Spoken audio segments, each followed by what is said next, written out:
asleep, weightless. The void feels comfortable. The world doesn't exist. And I'm unaware of my identity. I just absolutely You ready? exist. Yep. It's peaceful. And 3, There's no 2. Welcome to Meet Team. My name is Chet Handy, and I have dyslexia. On this episode, we are interviewing Brian, whose job is often overlooked but is at the center of everything we know. Yeah, that's an interesting question. Yeah, I guess you could say I enjoy my job. I mean, sure, it's a thankless role. The faults are my own, but the successes are typically referred to as luck. But check this out. Let's see, where is it? There it is. Look at this. This is one of the ideas I came up with. It's a friendly haunted house. Where out there are scary haunted houses, but instead of some scary clown chasing you with a chainsaw, that creature is instead following you at a polite speed with a plate of delicious chocolate chip cookies. Once I create an idea, I then print it out, roll it up, put it in this tube, and run the tube down the chute to the system, where it'll then share it to mix results with those around it. Honestly, I don't care much for the management side of things, but idea creation, that is where this job really shines. You mentioned earlier there were some issues when you first started, correct? Oh, absolutely. I'd say I didn't fully start my role until about 3 years. 3 years into the project. I went through a rigorous training program while the system was still in early development. It's baby stage, as people call it. But even after then, there were still a lot of issues. The system would often have leaks while it was in sleep mode, what's known on the outside as bedwetting. Once word got out about it, people would make fun of the system, sometimes even years after the issue was resolved. 28 years later, and there's still concerns about that information resurfacing. I understand. We wouldn't want people to know that. And we certainly wouldn't want the information to be broadcasted. Exactly. Nowadays, my main job, while the system is in sleep mode, is to keep things active upstairs while still preventing leaks. Sometimes I'll try to solve problems he wrestles with during the day. That's nice. Jumps out of bed to write down the solution, but he always stubs his toe en route and immediately forgets the solution I gave him. Then he's back at square one. What's happening? What's that sound? Oh, that's just the alarm. It happens most days around this time. And, yep. And of course, he hits the snooze button. It only delays the inevitable and doesn't give me really any time to do anything. All right, fine. I guess we'll just run through a song he likes. Sounds great. Let's listen.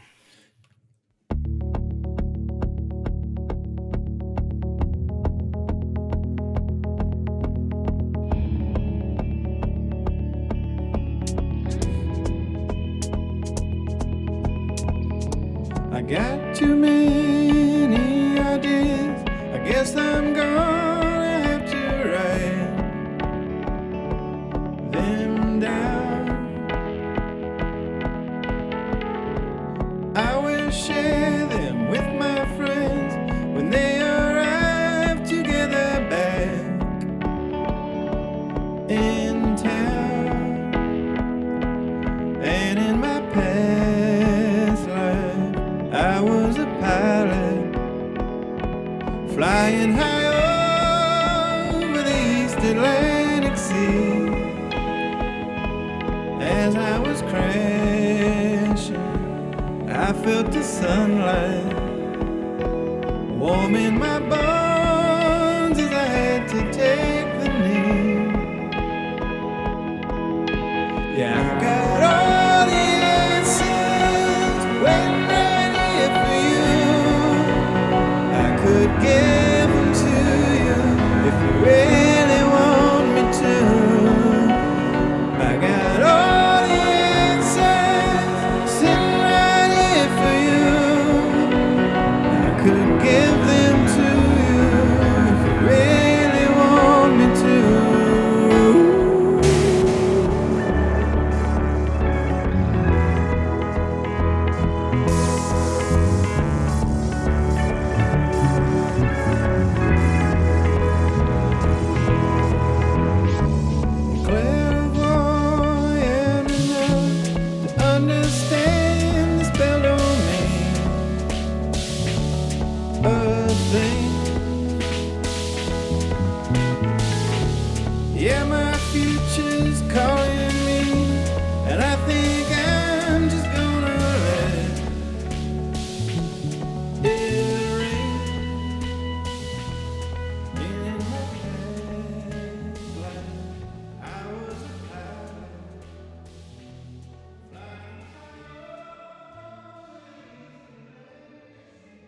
So, Brian, what's happening now?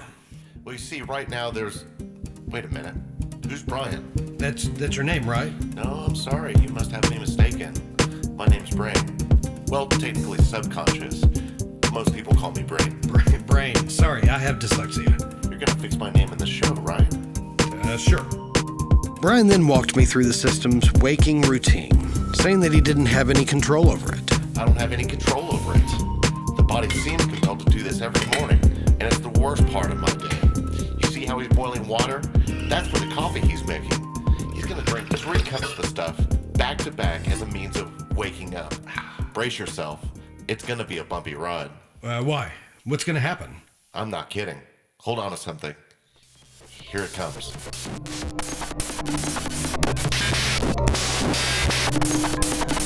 The numbers. What are they? What do they mean? Why are there so many of them? I don't know. We're talking. Someday I'm gonna die. How will that be like? Probably not good. When will it end? I think it would be bad for my teeth last. Right now. Just my teeth.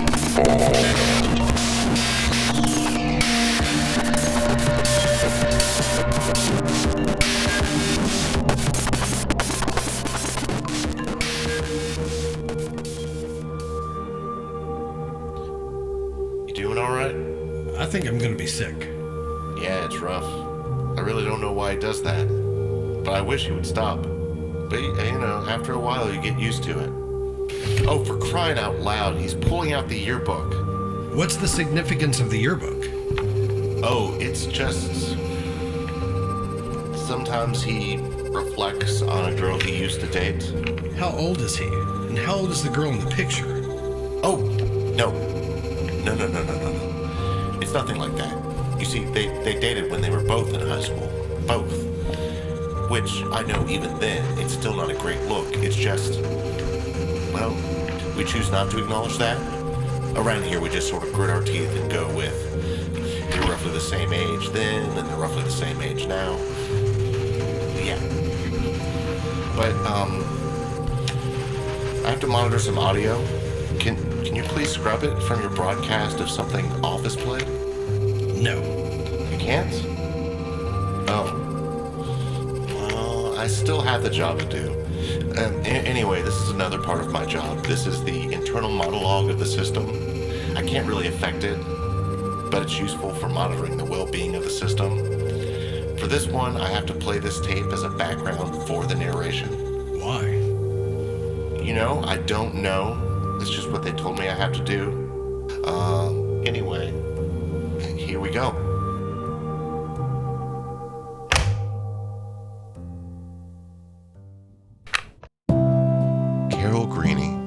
My first girlfriend. She was actually the reason I got into writing. I remember when we first held hands, I thought, holy cow, I'm holding hands with Carol Greene. I should write a poem about this. The thought caught me off guard. I had never had, a really good piece of pizza and felt like writing a poem about it. But for some reason, being with her made me want to write a poem. I stayed up late into the night looking for the right words. Words that rhymed with what I wanted to say. Words like soft, pretty, igloo. I don't remember the context, but I distinctly remember struggling to find a word that rhymed with that. The next day I felt so nervous handing her the poem. I had never done anything like that. I'd really hoped she liked it. The look on her face when I handed her the paper, I expected either delight or an awkward, uncomfortable wince, but I didn't expect her to be angry about it. She asked me what it was. I blushed and told her it was a poem I wrote for her. She crumbled up the poem into a ball and violently threw it back at me, accused me of trying to mock her because she didn't know how to read. Confused, I could only utter, "But we're in high school." She didn't listen to what I was saying. Instead, she broke up with me on the spot and refused to talk to me after that. Carol.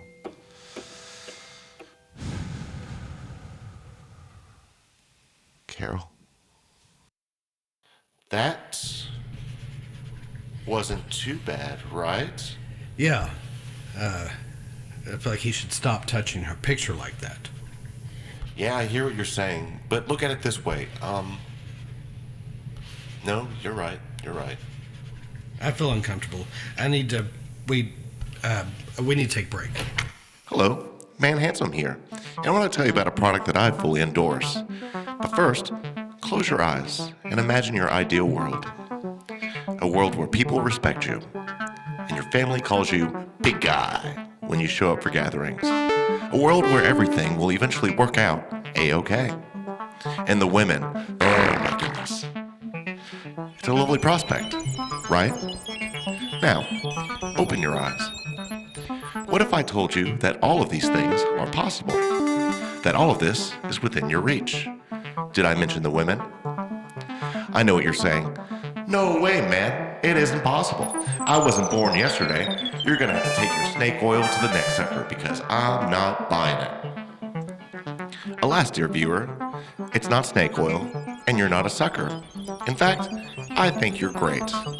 But if you have any doubts on the validity of my promises, then I must tell you about this miracle product, optimism.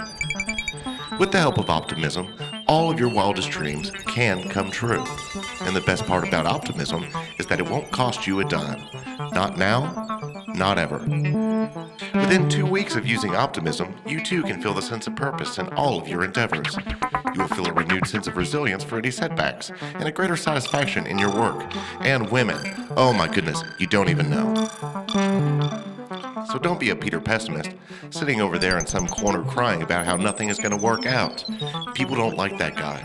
They've stopped inviting him to parties. Now, I know you're probably expecting me to give some alliterative name for optimism, but you're wrong. Instead of being like that loser Peter pessimist, I think his wife left him, by the way, because of his pessimism. You need to be like you. Purposeful and powerful you. Okay, picture this. There's a can of beans on the table. You pick up that can of beans and you move them to the counter. The world is now different because of you. You have made an impact. People will be like, why is the can of beans on the counter now? And you can tell them, because I moved them there. You have the power to move that can of beans. You have the power to change the world. So let me ask you, what's stopping you from improving your life? From connecting with your purpose? Don't delay. Try optimism today.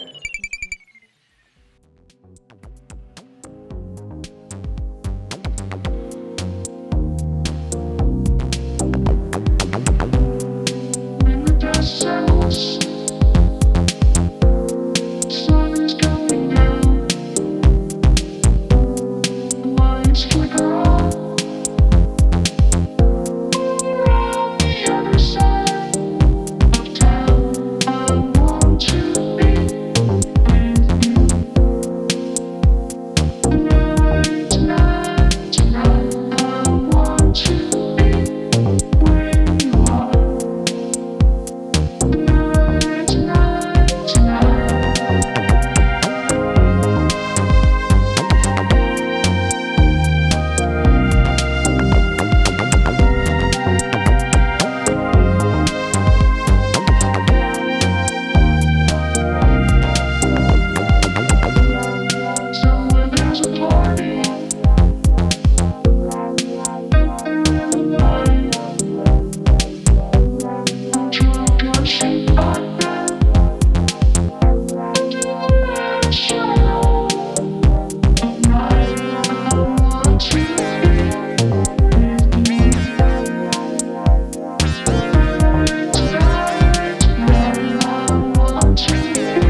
Hey, how you feeling?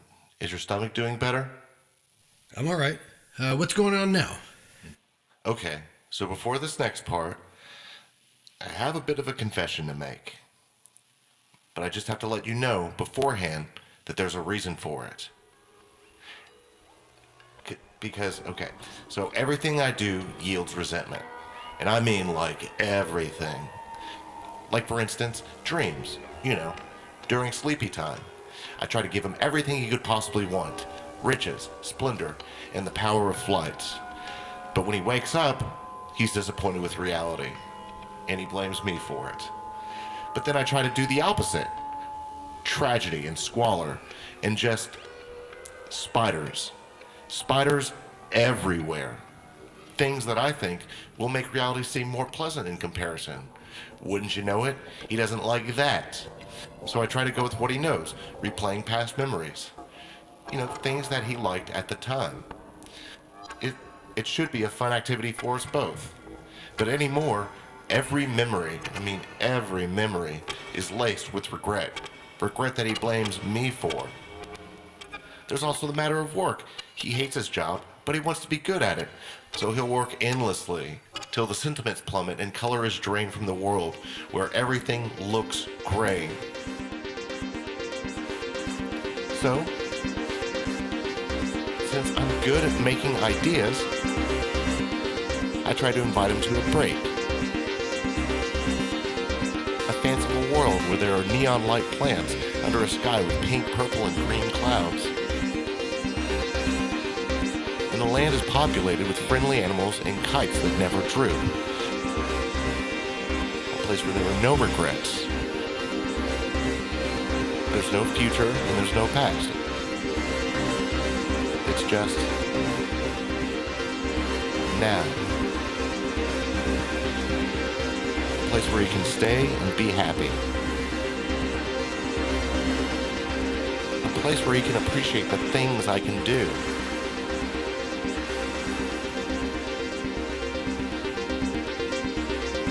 Sounds nice.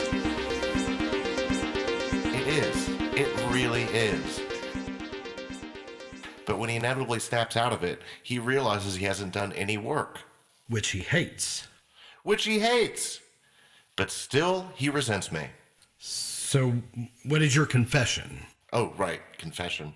Well, first off, I know this is absolutely taboo. I know the agency has strict guidelines against this, and for good reason. But you need to know I wouldn't have done this if it wasn't absolutely necessary. Brian. Brain. Sorry. What is your confession? Right. Well, I might have, maybe, just kind of given him a tiny bit of what people on the outside maybe call a mental illness? Brain. You don't have to say anything. I know, and I hate to do it. Really, I hate to. But it was, and still is, the only option I had to try and communicate directly to him. Oh, don't look at me like that. Listen, he lives alone. That is true. But he thinks he has a roommate whose bedroom is a coat closet that he might have forgotten was there. Seriously, stop looking at me like that. It was necessary, and it's still necessary. Watch. What followed was the hallucinated roommate entering the room from said closet and trying to make friendly conversation with light jokes and compliments, but no positive response.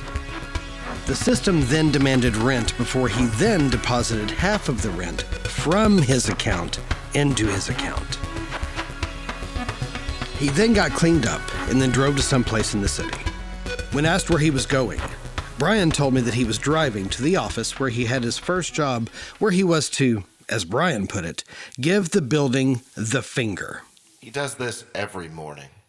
And I do mean every morning. Without fail, for 8 years. Without any guidance from me. You're not telling him to do this? Absolutely not.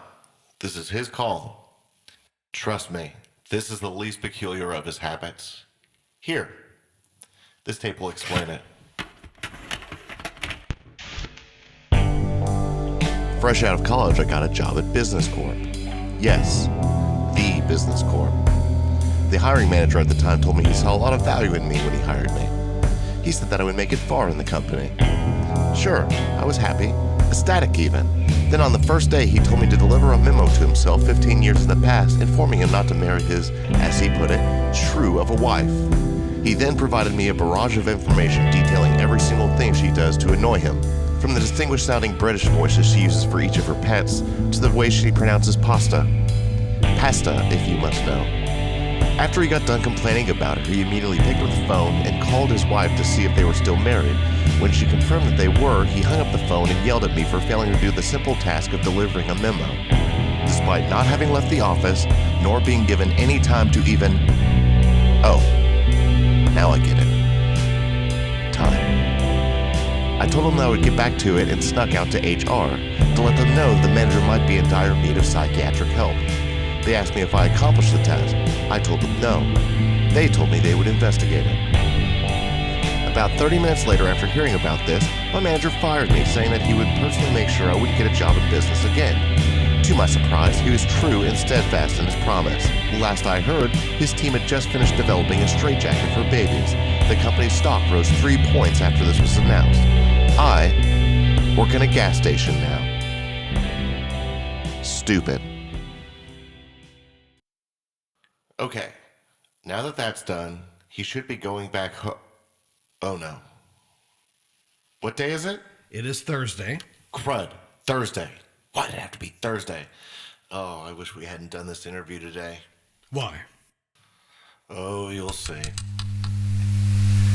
She sits alone at the table. She's waiting for me. I go.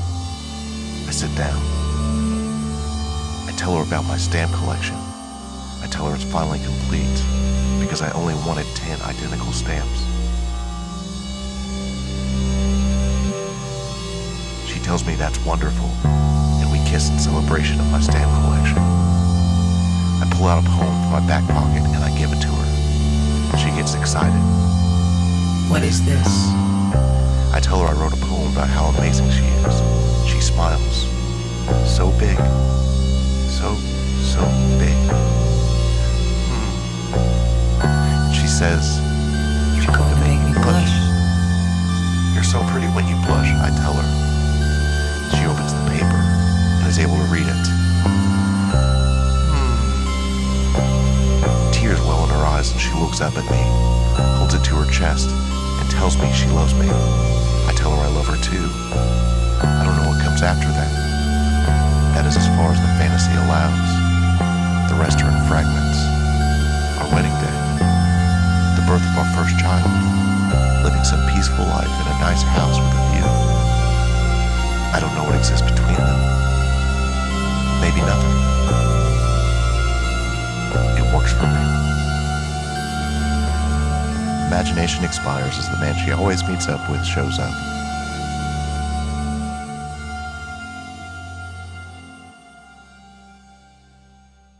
I put up my binoculars and I look away. She didn't appear to notice his behavior, which I am unsure to say if that makes it better. You don't have to say anything. I know. I'm sure you do. Sponsor? Yeah, we'll be right back. Hello, Man Handsome again. You may remember me from the Optimism ad. Don't worry, I won't push that on you again. I know you're not quite ready for it.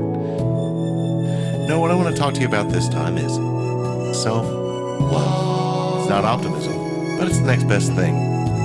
Believe it or not, you might not be the worst person in the world, and you're certainly not the sole person in the world guilty with error either. You may not be aware of this, but you don't have to hate yourself. In fact, you can even love yourself. A crazy prospect, I know. Believe it or not, I was once like you. I know what you're thinking, but man, that can't be possible. How can a super swole guy like you have ever struggled with yourself? But it's true. I used to sulk, warding off my friends with my belief that showers were just for winners. But not lonely people like me. Little did I know that I was perpetuating a cycle where my belief that I was a loser was actually manifesting my, as experts call, loserness. If I wasn't a loser to begin with, I certainly was one after I hit my 7-day streak of not taking a shower. It wasn't until that 8th day when a friend, over the phone, naturally, told me something that would change my life forever. I'll never forget what he said. He said, "The bird flies loose on Tuesday." I didn't, still don't, know what it means. But everything clicked, and I began to cleanse myself from my self-loathing and began my journey to becoming the man handsome before you today. My journey of self-love began that day. Now, imagine the improvement you would feel in your day-to-day if you didn't define yourself by your failures and screw-ups. What if, instead, you defined yourself by your successes and accomplishments, like that stamp collection? Well done, buddy. Sure, you may have some unfortunate quirks, maybe unsavory habits. We've all done things we're not proud of. I know I have. At this one time, well, I don't want to dwell on it. But what if those inclinations stem from a source of self-loathing? Maybe those negative aspects of yourself would vanish if only you love yourself. It's worth a try, right? Break the cycle. And, like optimism, it's absolutely 100% free. And you will feel the results immediately. So please, I beg of you, feel good about yourself and your place in the world. You deserve it. And remember, the bird flies loose on Tuesday. Take a shower.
After these interesting morning events, he then returned home and did some writing. Brian appeared to be relieved by these actions before stepping up to go to the restroom, or the bad idea department as he calls it. When he came back, I felt it was time to come clean. Okay, Brian, it's time to cut the act. You're aware that this is an exit interview, right? What? An exit interview? What is this, about the mental illness thing? We didn't know about the mental illness thing until after the interview started. Huh. Wait, but then that would mean... What is it? Cancer? No, the body is moderately healthy. Okay, first, if you're telling the truth, then why? You're unaware? Unaware? Unaware of what? Come on, Brian. The scheduled self-removal? How did this make it to the agency before you? It's on his calendar, for crying out loud. Okay, now I know you're full of baloney. That can't be right. Let me check the tapes. What's today's date? The 12th. Okay, I found it. Let's see, there's the 9th, watch TV. The 10th, watch TV with weeping. The 11th, a dentist appointment. The 12th, the end? With the E at the end. Pretentious. But if that were true, then why would he go to the dentist yesterday? Because he likes going to the dentist. I didn't think you knew about that. But no, this can't be right. We were making progress. Progress towards... Oh, don't be glib, you jerk. You don't know what you're talking about. No. You're wrong. You're wrong. Just down the road is a nice overlook that rises over the river. When I was younger, I remember staring out over that expanse when my parents would drive past it. I dreamed of a glorious future, owning one of those houses erected higher up the hill with a better and constant view of that glorious river. My wife and children would spend our evenings sitting on the balcony and watching the sunset over that beautiful view. That was when I was a kid, over 30 years ago. It's crazy how the past and present can fold over like that. With seemingly nothing in between. Those moments felt so important at the time. But between them and now, I don't think I even thought of it. Dressed in all colors of autumn, stubbornly holding up the frame. I must not have, because I don't have a house. I don't have the view. A brick wall is the only view out of my window. No wife, no kids. I couldn't be further away from that childhood dream. I wanted to be connected to that view, and now there's only one way I can think of.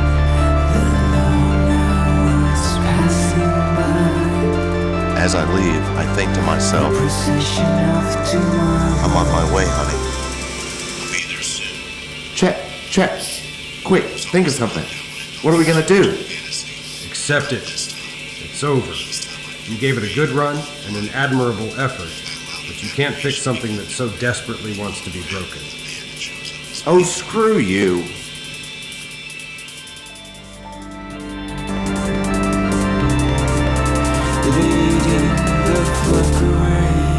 I stroll out of my apartment with a pleasant melancholy to my car.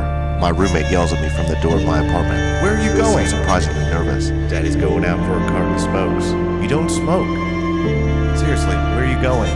Don't worry about it. I shrug him off. He chases after me and jumps in the passenger seat as I get in the car. Get out of my car.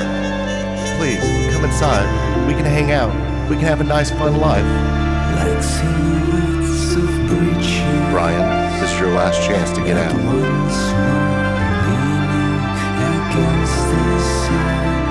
No, I'm not leaving. I care about you, dude. Wherever you're going, I'm going too. As you wish. I shrug as I start the car. His eyes go wide. I don't know how he could possibly know about my trip, but apparently he does. Off we go.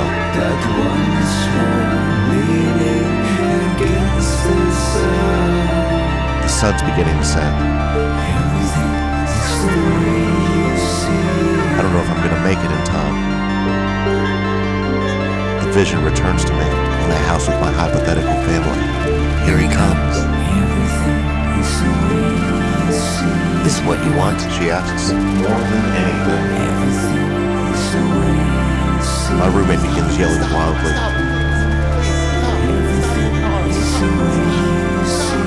His tears evident in the sound of his voice. I can hear him, but I can't understand what he's saying, like the songs of birds.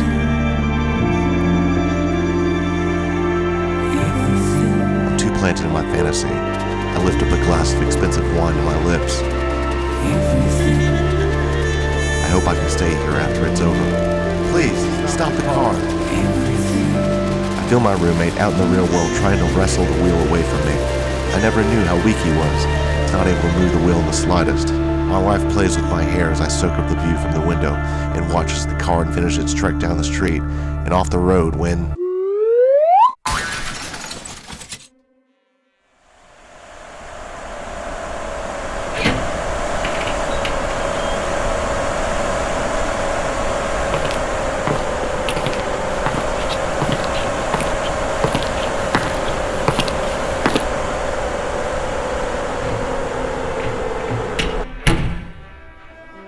It's me again, Man Handsome. That was something you did back there, champ. Real reckless stuff. Not reckless with a W, on account that, you did wreck your car. Not down the cliff, like you intended. Almost. Nope. It was the funniest thing. Someone must have left a banana peel out there in the road. As soon as your tire hit it, your car immediately flipped into the sky before falling down and landing right on the road you tried to drive off of. Honestly, I've never seen a more satisfying example of slapstick. It was touching. You hear that? That's you. You're alive, buddy. Though you are in a coma. Almost. Well, since you're going to be here for a while, I might as well talk to you about positivity. By the time you wake up from this coma, you're going to be a new and improved you. Now, let's begin. From any interaction, there are generally two ways to perceive it, either positively or negatively. Special thanks to the people that contributed to this episode: Joshua Allen Nethery for voicing the interviewer, Phourist and the Photons for contributing the song Pilot, Mikey River for contributing the song Octamnis 0208 in the Optimism ad, Meyers for contributing the song Murdering D for the job sketch, Unifono for contributing the song Apex, Sinne for contributing the song The Procession for the driving scene. All of their music was composed by Mirador. As always, thank you for listening. Till next time. A negative mentality focuses and defines itself by the struggle. But without the struggle, there can be no triumph. Would you really want to sacrifice the triumph, the victory, the winning?